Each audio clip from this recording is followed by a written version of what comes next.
Hello. So this video is being posted for a class that I'm taking.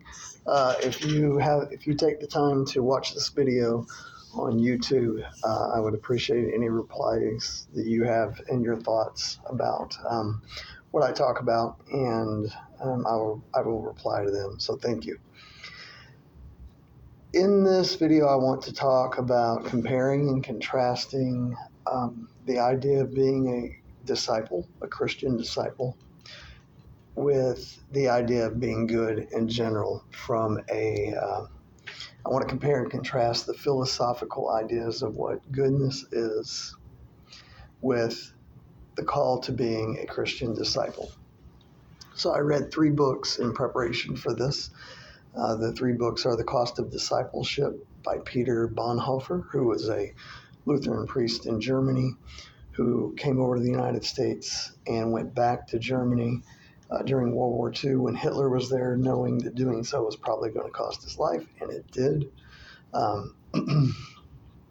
So he truly lived the life of what his book was about, The Cost of Discipleship. The second one was called Discipleship, What It Truly Means by A.W. Tozer. And then the philosophical point of view was from a book called Being Good by Simon Blackburn. So first, let me talk about what discipleship is according to the Bible, according to the 2 books that I read. If you are a disciple, that means you leave your life behind, you leave the world behind, and you don't let anything get in the way of your relationship with Jesus Christ and following Jesus Christ. You don't let anything get in the way, including if that means leaving your family, you leave your family. If that means leaving the world behind, so be it. According to the Bible, you don't save up money for later in life. You give all that you have to the needy. You forgive people. You turn the other cheek. You love people. You pray for your enemies, and you bless your enemies. Being a disciple is not a part-time thing. It is a full-time commitment where you are living your life focused on Christ alone, and everything else is set aside. Christ comes first before all other things. Now, that said, let me talk about what Blackburn talks about when it comes to the philosophical ideas of being good. Since we're talking about things from a philosophical point of view, there's a lot of things that come into play here. But really the main thing he talks about is, what is the reason for your actions? Are you doing it for the good of humanity? Are you doing it for the good of everyone? Are you doing it for the good of other people? And what is your true intention? Are you doing it from your heart? A good example he gave is, let's say that someone owns a business and a new customer comes in, and the customer doesn't have enough money, and they say, well, you didn't know the price, so they give them a break. But the only reason they give them a break is because they hope that it'll help their reputation, and hopefully it'll help the customer to come back again. And that's the only reason they do it. They didn't do it out of being nice, out of the goodness of their heart. That is not being good. That is not ethics. That's being selfish, even though it looks like you have ethics. So it's really about doing good for others, doing good for humanity again, and doing it with the right intention. Now, Blackburn starts out his book by calling religion a threat to ethics. Now, he didn't necessarily being a Christian disciple. He said religion being a threat to ethics, and here's why. He talked about how in religion, people don't think for themselves. They only think along the lines of what they're taught by leaders and, by church leaders. He said that religious people have morals, but not necessarily ethics. And that's evidenced by different ideals, by different religions and different cultures. So if you were a Christian, if you look at the life of the disciple John, and you looked at the life of someone that may say they're a Christian today in the United States, they have different morals, different ideas. So religious people have morals, but not ethics. And again, Again, that's evidenced by the different ideals that they have from one church to another. You're definitely going to find a different point of view in the Wisconsin Synod Lutheran Church than you are in the Evangelical Lutheran Church of America. And you find different ideas in different cultures. You'll find Christians that live in the United States have a different culture and different ideals than Christians that you might see living in Turkey in different times.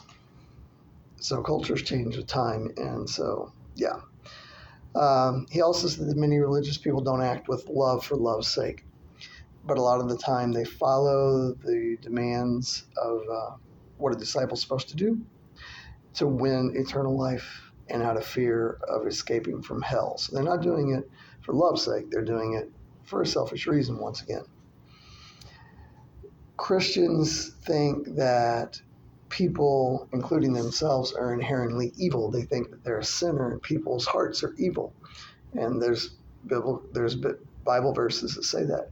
So just thinking about if they're thinking that people are not good in general, including themselves, well, that's going to automatically make their focus a little askew from just wanting to focus on being good for others and being good for humanity.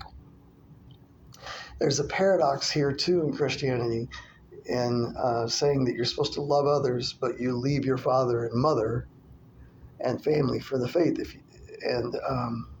Then one of the 10 commandments is you're supposed to honor your father and your mother. So that's a big paradox that comes into play here. And another thing that Blackburn talks about is unreasonable demands as being a threat to ethics. Lies is a good example.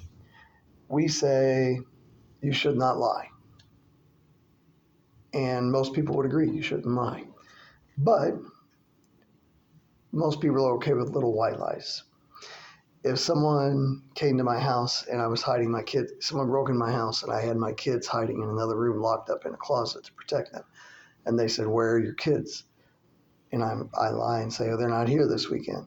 No one's going to say, or a few people would say, "That's wrong. You shouldn't lie. You should tell them the truth. They're in the closet." So unreasonable demands. And that's a threat to ethics. So another thing too, you might think of Christian ideals of discipleship, such as turn the other cheek, as unreasonable. Today in the United States, most Christians certainly don't necessarily believe in turning the other cheek. If they did, why would they have guns to protect themselves from the government? And so that's really an unreasonable thing that I really don't see Christians do. We don't see that, and that's evidenced by the holy wars, again, by Christians saying they have a right to bear arms. Let's go, Brandon. Is that turning the other cheek? Is that, showing respect? I think a classic example of this is George W. Bush on 9/11. So 9/11 happens. The towers fall. Bush stands there with the megaphone and says, I don't remember the exact words, but I hear you, we hear you. Soon the people that knock down these buildings will hear all of us. But according to the Bible, what he should have said is, we cannot resist this evil. We have been slapped on our cheek. Brothers and sisters, we need to turn the other cheek. We need to love our enemies. We need to pray for our enemies. So is that unreasonable, turning the other cheek? We really don't see that hardly ever. Blackburn also made the point that ethics have to consider humanity's natural rights. And if we're going to consider humanity's natural rights, to do that, political leaders have to listen to each other and work together for the good of all. And that certainly does not happen, especially in the us versus them we see today in the United States. We can see how things are in our country today. Racist violence, mass shootings, stores just being robbed by mobs running in and stealing things. This is how not working together for the good of citizens looks.